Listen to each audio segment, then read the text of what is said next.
नमस्कार दोस्तों, आइए आज हम जयशंकर प्रसाद द्वारा रचित आशा सर के बारे में चर्चा करेंगे। जैसा कि मैंने 1 से लेके 4 पंक्ति तक पहले वीडियो में बता चुकी हूँ। अगर आप वो वीडियो नहीं देखें तो जाकर के देख सकते हैं। आइए हम स्टार्ट करते हैं। नेक्स्ट पंक्ति पढ़ना। नेत्र निमीलन करती मानो प्रकृति प्रबुद्ध लगी होने, जलधि लहरिया की अंगड़ाई बार बार जाती सोने। तो आइए संदर्भ के बारे में चर्चा कर लेते हैं। प्रस्तुत पंक्ति में कामायनी के आशा सर्ग तृतीय सर्ग से लिया गया है, जिसके रचयिता जयशंकर प्रसाद जी हैं। आइए प्रसंग के बारे में चर्चा करते हैं। तो इस पंक्ति में जयशंकर प्रसाद जी सूर्य का तेज तीक्ष्ण होने, सर्दी का प्रभाव मिटने, प्रकृति की हरे भरे होने का वर्णन किया है। आइए व्याख्या के बारे में जानते हैं। तो नेत्र निमीलन करती मानो प्रकृति प्रबुद्ध लगी होने।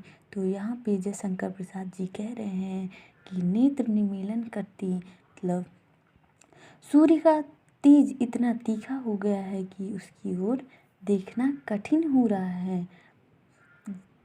आँखें चुंधियाने लगी है। प्रकृति प्रलय की रात भी सोने के पश्चात, यहाँ पे मानो प्रकृति प्रबुद्ध लगी होने, मानो फिर से जागने लगी है। प्रबुद्ध लगी होने मतलब जागने लगी थी। जागते समय वह आंखें भी मीच रही थी। नेक्स्ट लाइन, जलधि लहरिया की अंगड़ाई बार बार जाती सोने। और जलधि लहरिया, जलधि मतलब समुद्र, समुद्र की लहरें बार बार अंगड़ाइयाँ लेती हैं। अंगड़ाइयाँ लेना का मतलब बल खाती हुई, बार बार बल खाती हुई शांत हो जाती थी और विलीन हो जाती थी। तात्पर्य यह है कि अब सागर भी शांत हो गया था। तो आइए नेक्स्ट पंक्ति पढ़ते हैं। सिंधु सेज पर धरा वधु अब तनिक संकुचित बैठी सी, प्रलय निशा को हलचल स्मृति में मान किए सी ऐठी सी। तो आइए संदर्भ के बारे में चर्चा कर लेते हैं। संदर्भ में बता चुकी हूँ पहली पंक्ति में, संदर्भ वही रहेगा, फिर भी मैं आपको बता देती हूँ। प्रस्तुत पंक्ति कामायनी के आशा सर्ग तृतीय सर्ग से लिया गया है, जिसके रचयिता जयशंकर प्रसाद जी हैं। आइए प्रसंग के बारे में जानते हैं। तो इस पंक्ति में जयशंकर प्रसाद जी प्रलय बीत जाने के बाद की स्थिति का वर्णन करते हैं। आइए व्याख्या के बारे में जानते हैं। सिंधु सेज पर धरा वधु अब तनिक संकुचित बैठी सी। तो यहाँ पे जयशंकर प्रसाद जी कह रहे हैं कि यहाँ पे पृथ्वी को एक नववधू के रूप में वर्णन किया है जयशंकर प्रसाद जी ने। तो कह रहे हैं, सिंधु सेज पर धरा वधू अब तनिक संकुचित बैठी सी।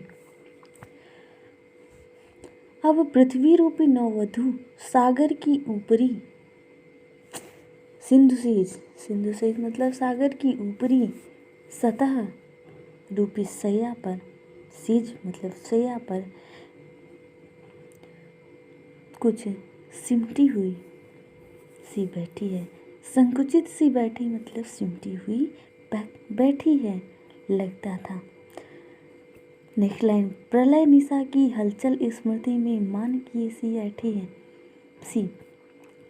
लगता था मानो वह बीती प्रलय की रात, प्रलय निशा की हलचल स्मृति मतलब यादें, तो मानो वह बीती प्रलय की रात में हलचल या खटपट का स्मरण करके कुछ रूठी हुई और अकड़ कर बैठी, ऐठी मतलब अकड़ कर बैठी।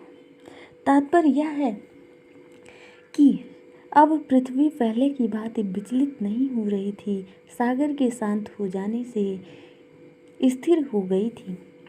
कुछ भाग अभी पानी में डूबा होने से उसका क्षेत्रफल कुछ घट गया था, पर उस पर प्राणियों की जो कुछ सुबह उठकर बिस्तर पर सॉरी, पर उस पर प्राणियों की गतिविधि का आरंभ नहीं हुआ था। उस स्थिति में कवि पृथ्वी की तुलना ऐसी नववधू से करते हैं जो कि सुबह उठकर बिस्तर पर लात से सिमटी हुई बैठी रहती है, बीती रात की किसी बात को याद करके अपने प्रियतम से रूठ कर अकड़ी रहती है, न कुछ भूलती है और न कुछ करती है।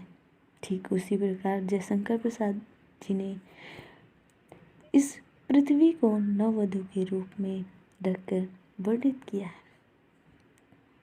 हमारा वीडियो समाप्त होता है। जय हिंद, जय भारत।